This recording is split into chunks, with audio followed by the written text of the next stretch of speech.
So the fear of those things can be as debilitating as the reality. In fact, more often than not, people's mental health issues, emotional issues, neuroses arrives much more from the fear of things than the actual things themselves. So what do we do about that? Learn how to fight. Learn how to fall confidently. Learn how to grapple confidently. Learn that you can take a punch and you'll be all right. You'll be okay. Learn how to deal with pain and discomfort and stress. Get puffed. See your muscles again for the first time in God knows how many years. See some definition again if you've lost condition. And if you're already in condition, find out how far you can take those muscles. Okay? Fear is the most debilitating thing in our lives, and it vastly exceeds in frequency and magnitude actual threats. Most of us proceed through most of our lives without really running into too many walls, especially nowadays. Mr. Pinker is correct. Professor Pinker is correct. But fear of those things, when they do happen, they happen to people all around us. We see them on the news. They're highly sensationalized in our hysterical media. Okay, but they do exist and they happen frequently enough that we know they can happen and they can happen to us. So, crippling fear can be met by capacity, competency, merit.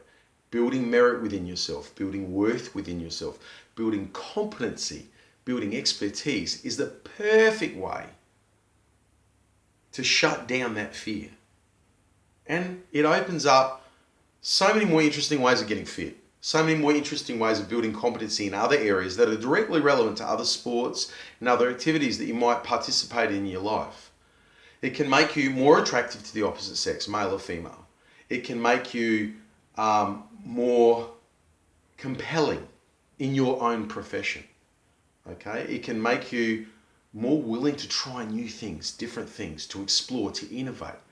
It can bring out the optimal you. And the martial arts is probably the best tool I've ever encountered for that. Sort of alongside meditation, philosophical contemplation and reflection. I think they all tend to go hand in hand. That cluster of skills, the warrior poet, the warrior philosophy, is the culmination of a long cultural history. That's for another podcast. But essentially, if you want to shut down fear in your life and you want to be safe, yes, do martial arts. Probably one of the best options. I would argue the best option, but again, that's for another time, that most people can take. What are the odds of you having a fight? Not high, but they're high enough that you should be concerned. What are the odds of you feeling fear in the rest of your life? Incredibly high. In fact, damn near certain. Unless you're a freak, they're certain. Okay? You're going to feel a lot of fear. You're going to suffer neurosis like all the rest of us. And you're going to have to manage it and you have to deal with it. This is an excellent tool for that. So it's not just about defending yourself or punching and kicking and moving and looking competent or looking the part. It's also about feeling internally the part. Feeling it, understanding it, grasping it, building an internal landscape, an internal structure of health, peace, serenity, confidence. One of the other reasons that you might want to train is that in a society that's constantly battling for our attention, constantly fighting to grab our attention and distract us with endless pleasures, easy pleasures, which is another, again, a subject for another podcast, but lots of easy pleasure, lots of attention, lots of grabbing our attention constantly. It's really easy to become permanently distracted. And there's nothing like a punch in the face or an arm slipping across your throat into a choke or a belt in the leg to grab your attention and wrench it back right where it belongs, in the moment, in the place. Yes, there's a price to be paid for that, discomfort. But that in itself is a whole lesson. It's a competency in itself. Can you be uncomfortable some of the time and be okay with that?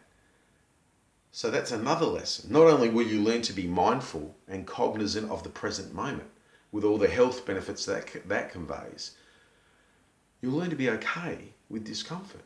You'll learn to be okay with pain to a degree. Not damage, pain. Pain is not bad.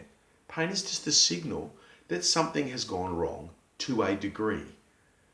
It will teach you to be able to assess that degree, assess what has happened, and to be able to make quick decisions as to whether you should ignore the pain, directly manage the pain and continue, or go to a hospital, get a medical assistance. Okay? A lot of people, especially when they're in pain, have no idea how to make those assessments, that sort of internal triage, if you will, as to what they should or shouldn't do. In the martial arts, you'll learn that very quickly. You need to be able to make those assessments. You will also learn that pain and discomfort exist on a vast continuum. If anyone of you has heard of Wim Hof, the Iceman, okay, climbed Mount Everest with no oxygen in a pair of shorts only, topless, can just about live in a block of ice. That is the far end of what human beings are capable of in terms of discomfort. Now, we don't all have to become Wim Hof. I have no desire to be quite as ascetically vigorous as him.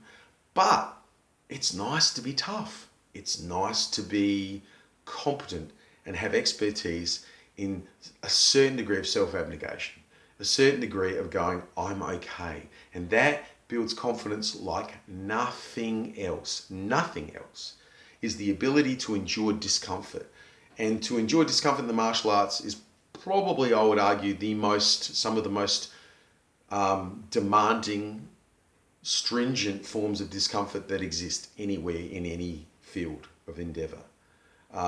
Someone choking you, someone beating the shit out of you, someone chopping your legs out, someone yanking on your joints, someone picking you up and tossing you over and over and over again. These things, I'm not trying to scare you off or anything, but these things over time you can adapt to. Over time, not only can you adapt to them, you can learn to love them. You can actually enjoy them if they're done incrementally. So if you walk into a gym and they beat you up the first time you're there, okay, and you come out black and blue and winded and treated horribly, don't go back. That's not a good gym. They're not a good gym. That's a thug McDojo. You don't want to be there. Thug dojo. Yeah, that makes sense. But if you go to a gym and it's hard and you're puffing and you get a bit sore and some parts of it are intimidating, but overall, my pardon, you had a good experience. For God's sakes, go back. It won't be easy to go back. Part of you will be scared to go back. It's tremendous change. But again, competency in self-defense, competency in managing your body, competency in handling falls, handling adversity. And sometimes some of the most severe adversity a human being can face in combat. Competency at that level will make you a different kind of person and certainly a better kind of person. Quite the opposite, it will build your empathy. Some of the kindest people I know are martial artists. Some of the most philosophically advanced, progressive, sweethearts I know are martial artists. Now, they'll break your bones if you attack them, but aside from that, they were the first people to help you, first people to put their lives on the line to help you out, to jump in for complete strangers and help them. I've done it all my life, and I know plenty of my friends have done the same. And it's not because we're angels or saints, far from it. I'm a terribly flawed individual, as you'll come to discover over some of the more robust podcasts I'll be running. But martial arts has made me a much better person, a far better person. And it has propagated competency and expertise in areas that I long to give to other people and to see them develop, hopefully further than I have, Like I said, I didn't start with very good material. Okay, I started with some very flawed material, and it's still been an ongoing process to try and polish it into some semblance of decency. Many of you will be starting with better material. So in light of that, please consider learning how to defend yourself. Please consider learning a martial art. And if I can add one more thing before I go, MMA, kickboxing, some of the harder styles of karate, which involve full contact. Please don't go and do non-contact McDojo stuff. If you're learning esoteric kung fu and stuff like that, which is beautiful, it's lovely. Qigong and bagua, tai chi, so on.